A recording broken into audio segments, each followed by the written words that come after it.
السلام علیکم دوستو، وزارت عمان نے فلائٹ خدمات دوبارہ شروع کرنے کے لیے بحالی کا منصوبہ تیار کر لیا ہے۔ وزارت ٹرانسپورٹ کی جانب سے ملکی اور بین الاقوامی پروازوں کو دوبارہ شروع کرنے کی بحالی کا منصوبہ تیار کیا گیا ہے اور کورونا کی انچارج سپریم کمیٹی کو پیش کیا گیا ہے۔ وزارت ٹرانسپورٹ جناب ڈاکٹر احمد الفتوسی نے کہا ہے کہ ہوا بازی کا شعبہ سب سے زیادہ متاثر شعبوں میں سے ایک ہے، کیونکہ کرونا وائرس سے اب تک کی تجارتی کارروائیوں میں تقریباً مکمل خلل پڑا ہے۔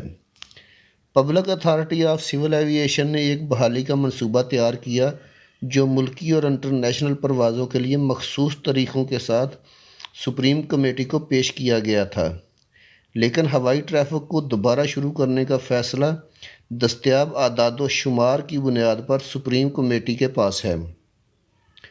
یہ بات 8 جون کو وزارت ٹرانسپورٹ کی پریس کانفرنس کے دوران ایک صحافی کے سوال کے جواب میں سامنے آئی ہے۔ وزارت ٹرانسپورٹ نے پریس کانفرنس کے دوران بتایا کہ سن 2019 میں سلطنت کے ہوائی اڈوں پر سفر کرنے والے مسافروں کی تعداد میں 3 گنا اضافہ ہوا۔ بیان کے مطابق ہوا بازی کے شعبے میں سالانہ 12% اضافہ دیکھنے میں آیا ہے اور 2018 کے مقابلے میں 2019 میں 21 نئی جگہوں سے پروازیں وصول کی گئیں۔